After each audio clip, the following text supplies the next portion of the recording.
Rich, question. When's your birthday? Oh, the day I was born. What month is your birthday in? August. Okay. I'm a Leo. I'm Yeah. a Leonardo DiCaprio. I'm a Leonardo DiCapricorn. Let's go. It's like it writes itself, boys. Yeah. Welcome to the show, where AI takes the floor. Leah Rich on the mic. Welcome to the AI Guys podcast, where we make artificial intelligence easy to understand for everyone. I'm your host, Lee Dixon, and as always, I'm joined by the man I get all of my fashion advice from, Rich Swire. I do appreciate you wearing the black. You know, I figured 40 some odd episodes in, I should just get the hint and just start wearing a black polo.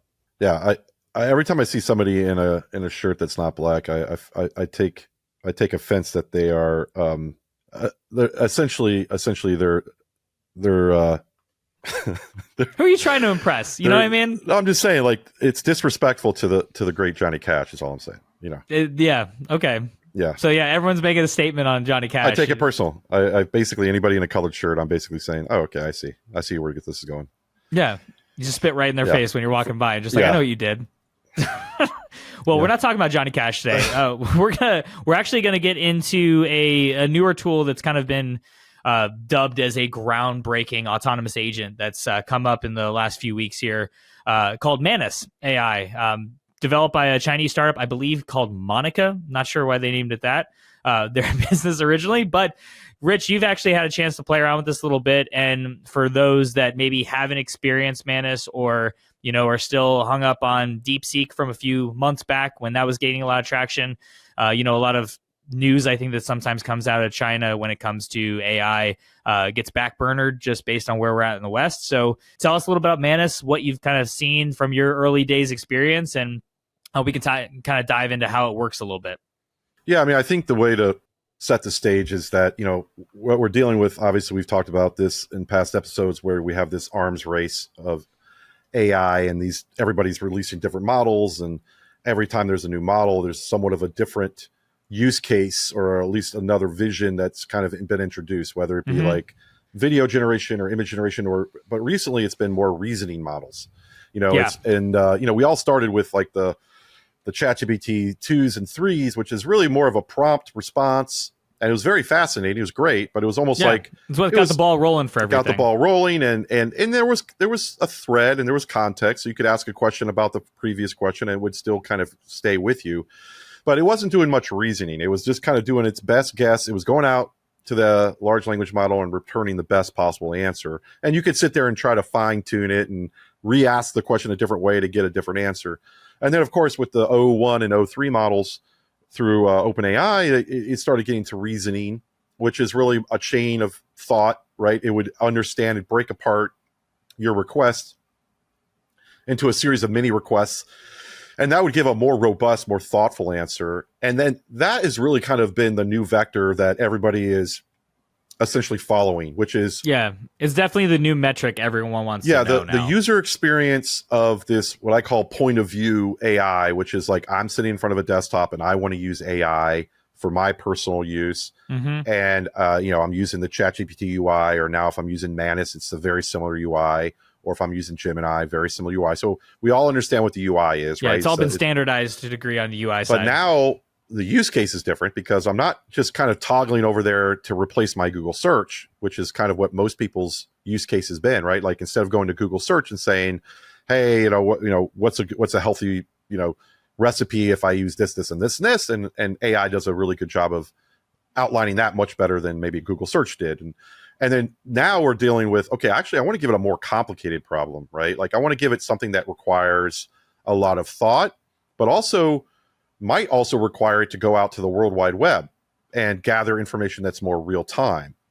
And that's where the minute you start to give AI agency, so the minute it evolves beyond I'm querying a large language model, and you're actually giving it a task, even if it's a rudimentary task like go search the internet, then I think it qualifies as what we call an agent, right? It's what we do in a different way, where we build out dedicated AI agents that act autonomously and integrate with your business and do work almost like as if they were digital employees. Where ChatGPT and Manus come in is they're saying, oh, I actually want to make this like part of your desktop. Like I am logging into Manus or logging into ChatGPT. Like a personal assistant light that just kind of exists there. It's like a co-pilot, right? Where I'm prompting it still. It's not happening autonomously. It's not integrated necessarily with my third-party databases that a business would require. But for a personal use case or even a personal use case within a business context, it's very powerful. So I think the difference between the two. So I've obviously a big ChatGPT user in the sense of like how I've used it to evolve over time to integrate more and more of what I do on a day to day, like helping write business plans, helping ideate around product development, helping build out creative briefs. Here at Rhea, OpenAI is our primary, analyze meetings. Maybe dump a bunch of information in there and summarize it to make it easy for me to communicate to the team. Yeah. So I was like, okay, I mean, I pretty much get everything I want out of this. So I wonder what Manus, what's all the hype around with Manus. So I wanted to kind of show a little bit. We're going to just take a simple, about to do a little tour. We're going to go for a drive here. Last, I think 3 of the last 4 episodes we've done screen share, which means we're really coming along. The less people see us, the better, right? So that's why everyone listens on Spotify. Exactly. So let me just kind of start off just kind of with just ChatGPT experience, which everybody knows and loves. So what we have here is I'm just going to give. So I'm in the O1 model, which I know that they've released O3 and stuff, but I'm going to give them the benefit of the doubt of like just using the classic reasoning one. Yeah. And I'm just going to give it a simple hitting in the lower weight class. Let's try it. I'm just going to give a simple prompt where basically I'm going to as most of the viewers know, I'm an avid traveler. And so I'm going to be gone next month, and we're traveling to Asia. So I'm going to ask it, what I would consider a pretty commonplace ask. I'm going to say something like, I am planning a trip to Asia. Here is my itinerary. I didn't want to misspell everything. I'm enjoying just hearing you sound out words. Yeah, like this. Yeah. And please, this makes for good entertainment. Yeah, I say, please give me a recommendation each day.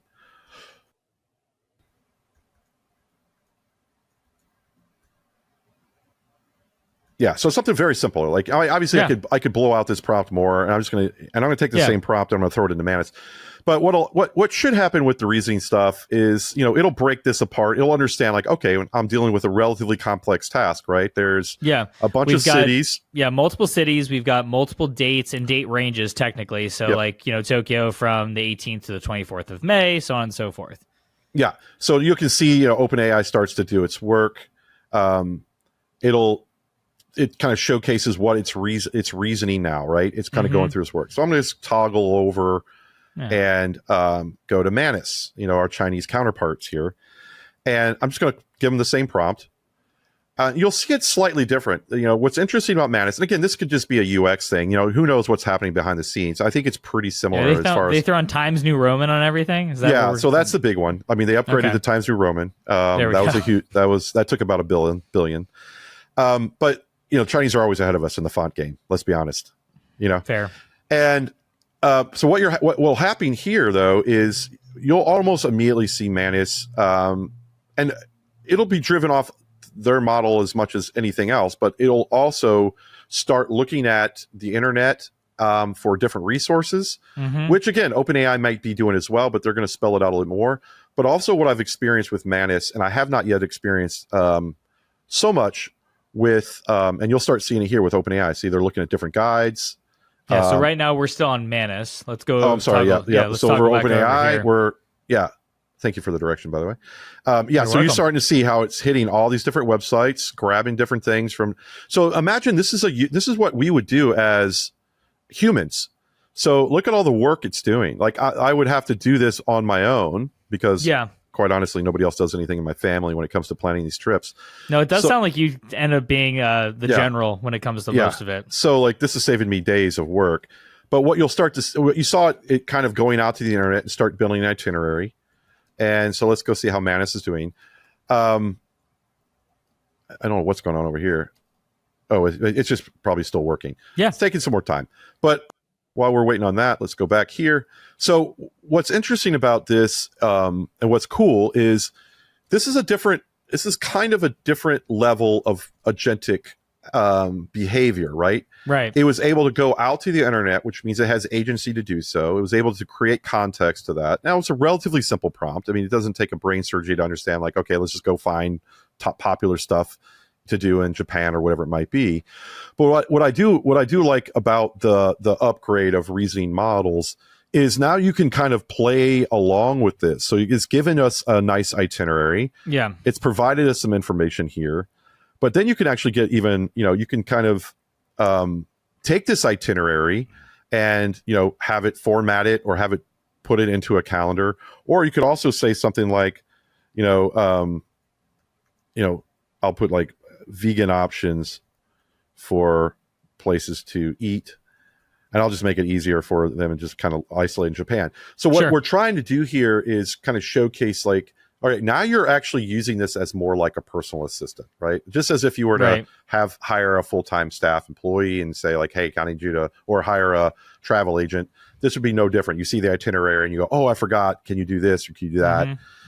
The other cool stuff, and I think, which is, you can basically have it generate a map for you. You can do other things with it. But I think the most powerful component of what we're seeing develop is this agentic approach. And I think a lot of people who have experienced OpenAI, and then also recently they've released where it can take over your browser and use the browser to go out and do these searches and show you what it's doing in case maybe it hits a password login. So for example, if you want to log in and have it, order you some Uber Eats, you would have to authenticate, log in, also obviously confirm that you want to buy, what you've actually ordered, because there's financial things involved. But for the most part, I think this user behavior is super interesting because we've moved off this prompt response perspective of how we use these tools into thinking of this as actually another entity, a human or a vendor or whatever you want to say. So this driving force of user behavior, I think, is one of the biggest factors in why AI adoption is gotten slower, because a lot of people go into ChatGPT, they do some cool things, they do the one prompt, two prompt, and then they're done. And that's what you're seeing there is you're seeing the legacy of the Google experience resonate and have some residue in the way that we think of the internet. Think about our behavior of the internet has been, I guess, stupidified, if that's even a word, over the last 10 years. It is now. It is. I just coined it. And so the idea of, like, I just go on and I like and I comment, it's a one and done experience, right? I go on Instagram, one comment, like. Everything has been extremely diluted. Right. And it's kind of made us where we don't do any sort of critical thinking or learning. And now with this new approach to agentic workforce or an agentic AI is now it opens up this new, like, oh, wait a minute. Actually, the internet and computers can actually do more than just, or I can heart something and like something and comment on something and just find some and do a Google search and maybe scroll down to the fifth or sixth thing and click on it. Yeah. So now we're seeing this massive advancement toward a new user behavior, which I think is very exciting. And I think tools like this, like Manus and others, are going to only unlock that, where now the Google search or the Instagram experience or any other experience for that matter on the internet, which has been pretty much click this, micro content that, is now not enough. Our appetite is now growing. And this is what's going to drive the user behavior and user experience of the future when it comes to the internet, which is super exciting to see, right? So now finally Manus has got up and running. So you'll see very similar behavior, right? But what's interesting about Manus, and I think this is interesting that OpenAI did not do, is it came back with some questions. Yeah.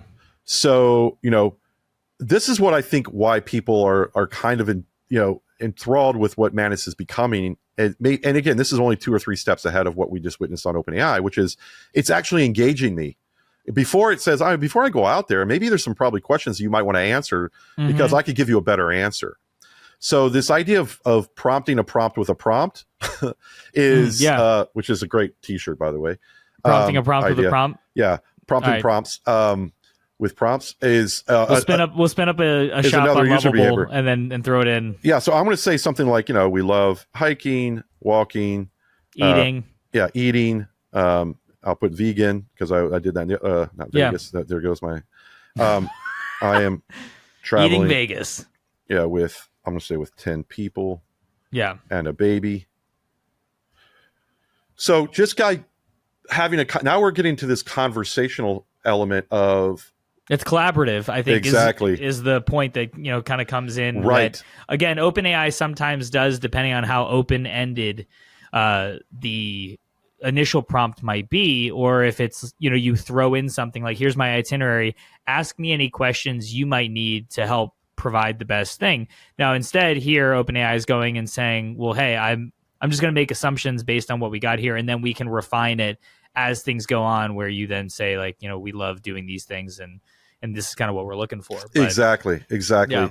And I think the thing that we want to demonstrate in this pod was obviously to expose people to these tools if they don't understand that they exist. And sure, certainly I'm sure most people know that ChatGPT exists, but I'm not sure they are using the reasoning model to the degree of advancing how they think about these things, because I think a lot of people are still stuck in what I would call the ChatGPT 3 mindset of like, oh, this is a really cool, like, one and done. I can prompt and get a response, and then that's awesome. And maybe 10% of their brain is thinking, oh, I'll throw this in ChatGPT and come it back. And I know that this is going to be the future use case of this conversational AI is going to be the absolute primary interface to the internet moving forward. And I'll tell you why I'm so confident is because this is literally all my wife does now. Like, she doesn't talk to me anymore.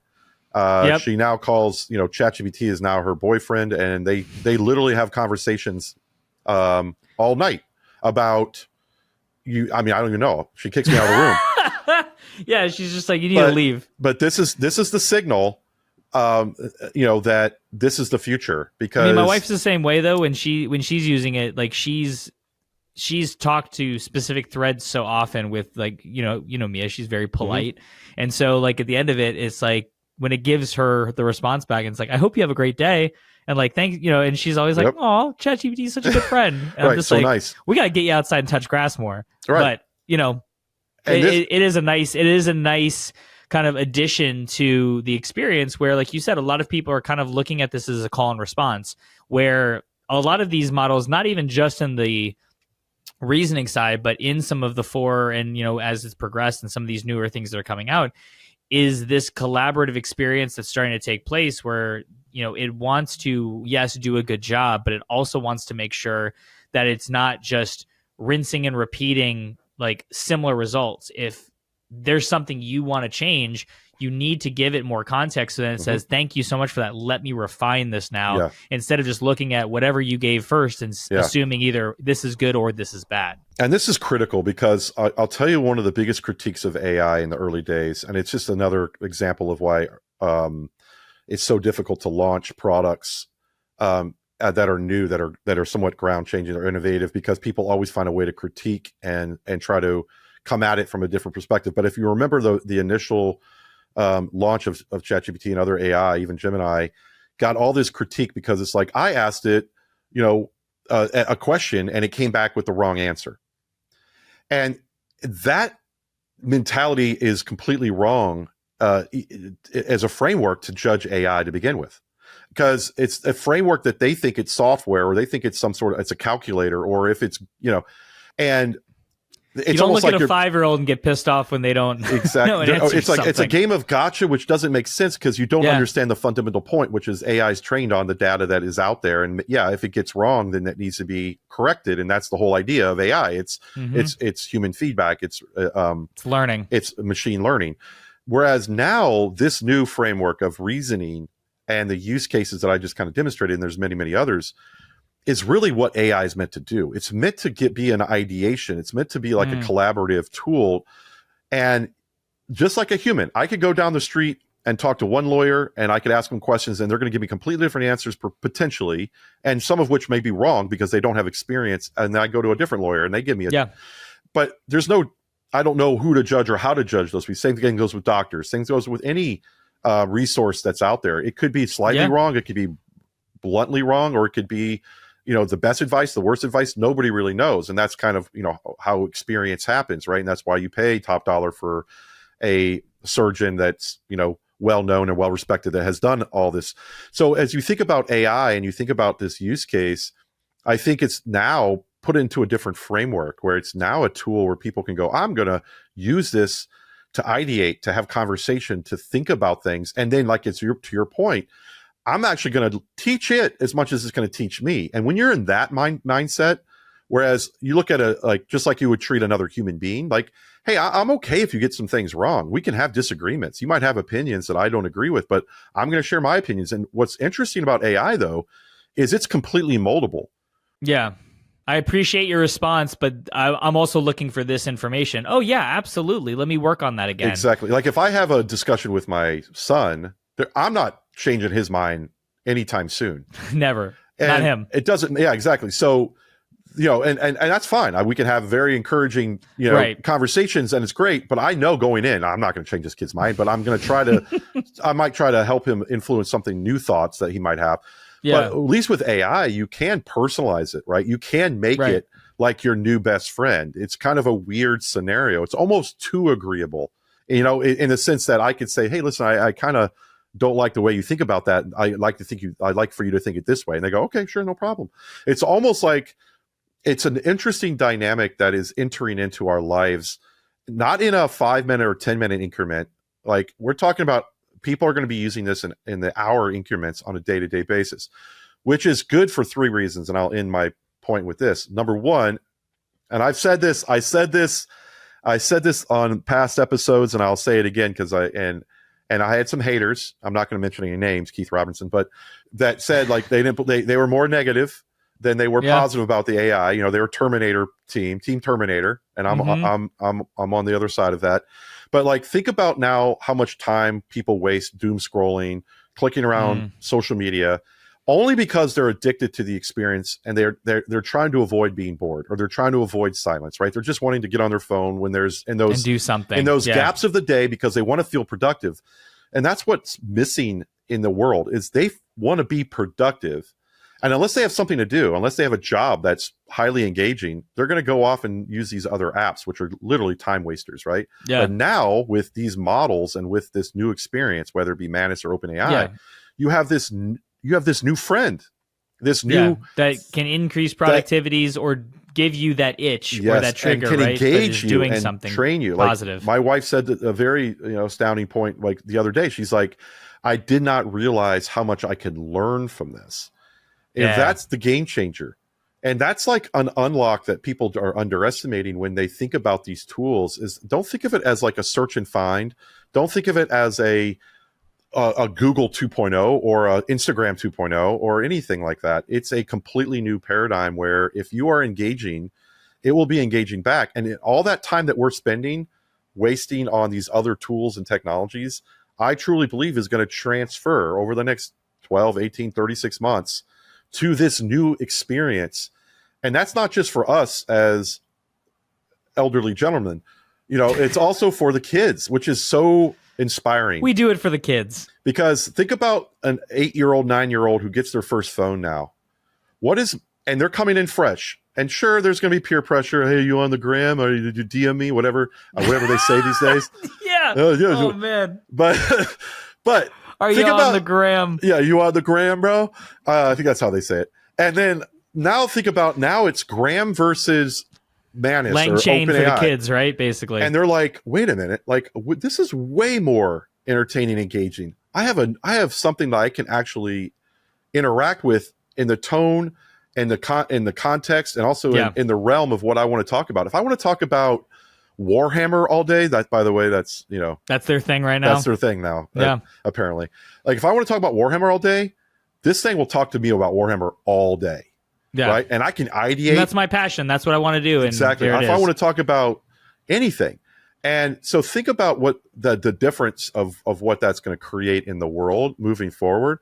We might have lost a generation, through this last 20 years, in the sense of like, they're misguided and they're too much in the black mirror and they're just a little dissociated from social. But I think this is our chance to bring them back to the fold where, sure. And I think there's a hunger there. I mean, clearly there's a hunger there that we're going to unlock. No, for sure, man. Absolutely. This was a good one. And for everyone listening, thanks again for joining us on this episode. If you haven't already, hit that subscribe button to stay in touch. Also, check out our Substack for more content, which we link to this episode to continue this discussion. Until next time, stay curious, stay informed, and we'll see you on the next episode. Take care, everyone. Welcome to the show where AI takes the floor.